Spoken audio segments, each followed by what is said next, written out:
Hi, I'm Rashonda Kate. This is Reading with Rashonda. We are reading The House Behind the Cedars by Charles Chesnutt. We are on chapter 10, The Dream, and it's a short chapter. We'll get through it. Yeah, we'll get through it today in just one reading. Okay, so I'll get started. The marriage was fixed for the 30th of the month, immediately after which hang on, sorry. Let me start over. The marriage was fixed for the 30th of the month, immediately after which Tryon and his bride were to set out for North Carolina. Warwick would have liked it much if Tryon had lived in South Carolina, but the location of his North Carolina home was at some distance from Patesville, with which it had no connection by steam or rail, and indeed lay altogether out of the line of travel to Patesville. Rena had no acquaintance with people of social standing in North Carolina, and with the added maturity and charm due to her improved opportunities, it was unlikely that any former resident of Patesville who might casually meet her would see in the elegant young matron from South Carolina more than a passing resemblance to a poor girl who had once lived in an obscure part of the old town. It would, of course, be necessary for Rena to keep away from Patesville. Save for her mother's sake, she would hardly be tempted to go back. On the 20th of the month, Warwick set out with Tryon for the county seat of the adjoining county to try one of the lawsuits which had required Tryon's presence in South Carolina for so long a time. Their destination was a day's drive from Clarence behind a good horse, and the trial was expected to last a week. This week will seem like a year, said Tryon ruefully the evening before their departure, but I'll write every day, and I shall expect a letter as often. The mail goes only twice a week, George, replied Rena. Then I shall have 3 letters in each mail. Warwick and Tryon were to set out in the cool of the morning after an early breakfast. Rena was up at daybreak that she might preside at the breakfast table and bid the travelers goodbye. John, said Rena to her brother in the morning, I dreamed last night that mother was ill.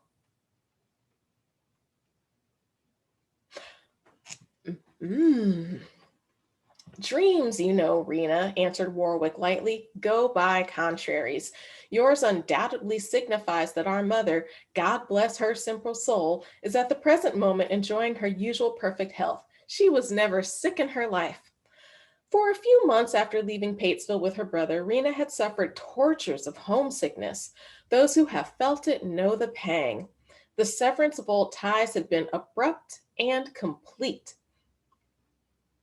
Except for we do know that what's his face, I don't remember his name now, but the guy from across the street from the house behind the Cedars who had a liking for Rena saw her at that medieval duel thing where she was crowned the Queen of Love and Beauty. So all of her ties had not been severed completely. All right.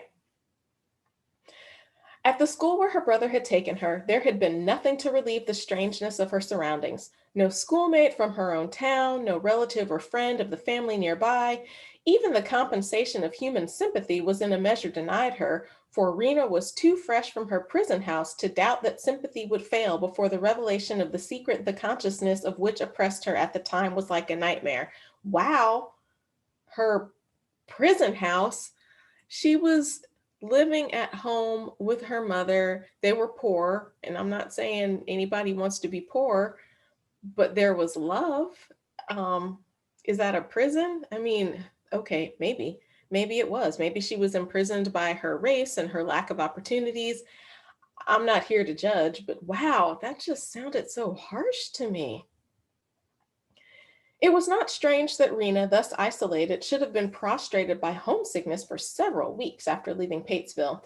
When the paroxysm had passed, there followed a dull pain, which gradually subsided into a resignation as profound, in its way, as had been her longing for home. She loved, she suffered, with a quiet intensity of which her outward demeanor gave no adequate expression. Oh, let me read that again. She loved, she suffered, with a quiet intensity of which her outward demeanor gave no adequate expression. I feel bad for Rena, but I'm like, oh my gosh, that's like me. That's like Black women everywhere. We love, we suffer, and we maintain a pretty cool face. through all of it. We are taught that early and often, that that is how we should comport ourselves and move through life. And I don't think that much about it. And you know what, I do think about it sometimes, and I like intentionally, like, no, this is how I'm feeling. Let me live in the moment of my feeling. Poor Rena. She is gonna have a whole life where she's never allowed to live in the moment of her feeling. Okay, I'll keep reading. From some ancestral source, she had derived a strain of the passive fatalism by which alone one can submit uncomplainingly to the inevitable. By the same token, when once a thing had been decided, it became with her a finality which only some extraordinary stress of emotion could disturb. She had acquiesced in her brother's plan. For her, there was no withdrawing. Her homesickness was an incidental thing which must be endured as patiently as might be until time should have brought a measure of relief. Warwick had made provision for an occasional letter from Patesville by leaving with his mother a number of envelopes directed to his address. She could have her letters written. That's right, she couldn't read and write. And that her kids did. Why didn't they teach her? What's up with that? You can read and write, but you're not going to teach your mom how to read and write?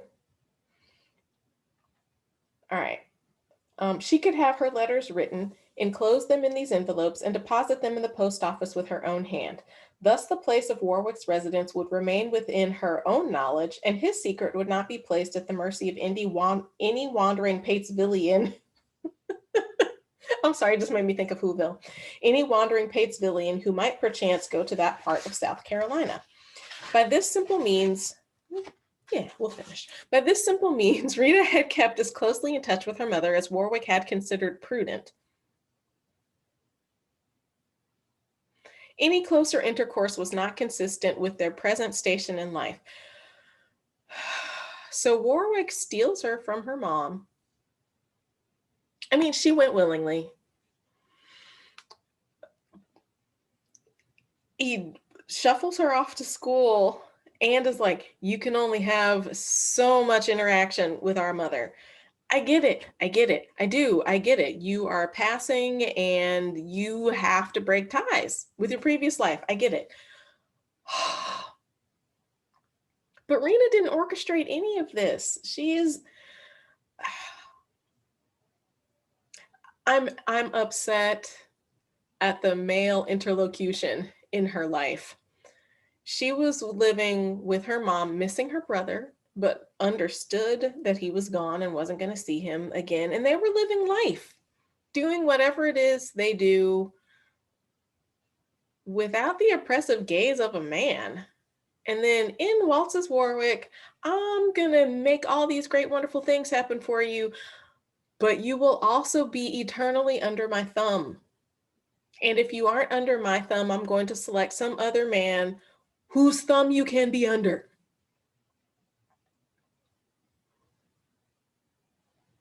Oh. All right, I'm collecting myself. I will continue to read. The night after Warwick and Tryon had ridden away, Rena dreamed again that her mother was ill. Better taught people than she, in regions more enlightened than the South Carolina of that epoch, are disturbed at times by dreams. Miss Molly had a profound faith in them. If God in ancient times had spoken to men in visions of the night, what easier way could there be for him to convey his meaning to people of all ages? Science, which has shattered many an idol and destroyed many a delusion, has made slight inroads upon the shadowy realm of dreams. For Miss Molly, to whom science would have meant nothing and psychology would have been a meaningless term, the land of dreams was carefully mapped and bounded. Each dream had each dream had some special significance or was at least susceptible of classification under some significant head. Dreams, as a general rule, went by contraries, but a dream 3 times repeated was a certain portent of the thing to find. Rena's few years of schooling at Patesville and her months at Charleston had scarcely disturbed these hoary superstitions which lurk in the dim corners of the brain. No lady in Clarence, perhaps, would have remained undisturbed by a vivid dream 3 times repeated of some event bearing materially upon her own life. And I'll say, I would have thought the same thing. I think dreams mean things. I mean, not always. But I think they often do. And I do think God speaks to people through dreams. He has in the Bible. So why wouldn't he now? And if I were Rena and I had had the same dream 3 times, I would be investigating it. The first repetition of a dream was decisive of nothing, for 2 dreams meant no more than one. The power of the second lay in the suspense, the uncertainty to which it gave rise. 2 doubled the chance of a third. The day following this second dream was an anxious one for Rena. She could not for an instant dismiss her mother from her thoughts, which were filled too with a certain self reproach. She had left her mother alone. If her mother were really ill, there was no one at home to tend her with loving care. This feeling grew in force until by nightfall Rena had become very unhappy and went to bed with the most dismal forebodings. In this state of mind, it is not surprising that she now dreamed that her mother was lying at the point of death and that she cried out with heart-rending pathos, "Rena, my darling, why did you forsake your poor old mother? Come back to me, honey. I'll die if I don't see you soon." I mean, clearly she made herself have this dream. Like she was all worked up, but oh, to have the dream and your mom was like, "Honey, come back." I mean, who wouldn't go back? The stress of subconscious emotion engendered by the dream was powerful enough to wake Rena, and her mother's utterance seemed to come to her with the force of a fateful warning and a great reproach. Her mother was sick and needed her and would die if she did not come. She felt that she must see her mother. It would be almost like murder to remain away from her under such circumstances. After breakfast, she went into the business part of the town and inquired at what time a train would leave that would take her toward Patesville. I don't know what, but something is about to go down. Since she had come away from the town, a railroad had been opened by which the long river voyage might be avoided, and making allowance for slow trains and irregular connections, the town of Patesville could be reached by an all rail route in about 12 hours. Calling at the post office for the family mail, she found there a letter from her mother, which she tore open in great excitement. It was written in an unpracticed hand and badly spelled, and it was, in effect, as follows: "My dear daughter, I take my pen in hand to let you know that I am not very well. I have had a kind of misery in my side for 2 weeks with palpitations of the heart, and I have been in bed for 3 days. I'm feeling mighty poorly, but Dr. Green says that I'll get over it in a few days. Old Aunt Zilphy is staying with me and looking after things tolerably well. I hope this will find you and John enjoying good health. Give my love to John, and I hope the Lord will bless him and you too. Cousin Billy Oxendine has had a rising on his neck and has had to have it lanced. Mary B. has another young one, a boy this time. Old man Tom Johnson was killed last week while trying to whip Black Jim Brown, who lived down on the Wilmington Road. Jim has run away. There was a big freshet in the river, and it looked at one time as if the new bridge would be washed away. Frank comes over every day or two and asks about you." Frank, that's his name. Okay, so, but at least somebody's staying with her. So all of Rena's dream thus far isn't true, but I don't know if Rena's able to recognize that in her emotional uproar. That has a calm facade. "Frank comes over every day or two and asks about you. He says to tell you that he don't believe you are coming back anymore, but you are to remember him. And that foolishness he said about bringing you back from the end of the end of the world with his mule and cart. He's very good to me and brings over shavings and kindling wood and made me a new well bucket for nothing. It's a comfort to talk to him about you, though I haven't told him where you are living. But I think he knows. I hope this will find you and John both well and doing well. I should like to see you, but if it's the Lord's will that I shouldn't, I shall be thankful anyway that you have done what was the best for yourselves and your children, and that I have given you up for your own good. Your affectionate mother, Mary Walden." Oh, a stab in the heart. "I should like to see you, but if it's the Lord's will that I shouldn't, I shall be thankful anyway that you have done what was the best for yourselves and your children." Warwick has one kid, Rena doesn't have any, but the mom is seeing the future. "And that I have given you up for your own good." Oh, that hurt. Rena shed tears over this simple letter, which, to her excited imagination, merely confirmed the warning of her dream. We knew it was going to, right? We've read books before. But she said, the doctor said, I'm going to get better and somebody is with me. So she's not laying in her deathbed all alone. At least, not that we are aware. At the date of its writing, her mother had been sick in bed with the symptoms of a serious illness. She had no nurse, but a purblind old woman. 3 days of progressive illness had evidently been quite sufficient to reduce her parent to the condition indicated by the third dream. The thought that her mother might die without the presence of anyone who loved her pierced Rena's heart like a knife and lent wings to her feet. She wished for the enchanted horse of which her brother had read to her so many years before on the front piazza of the house behind the cedars, that she might fly through the air to her dying mother's side. She determined to go at once to Patesville. Returning home, she wrote a letter to Warwick enclosing their mother's letter and stating that she had dreamed an alarming dream for 3 nights in succession, that she had left the house in charge of the servants and gone to Patesville, and that she would return as soon as her mother was out of danger. To her lover, she wrote that she had been called away to visit a sick bed and would return very soon, perhaps by the time he got back to Clarence. These letters Rena posted on her way to the train, which she took at 5 o'clock in the afternoon. This would bring her to Patesville early in the morning of the following day. Ooh.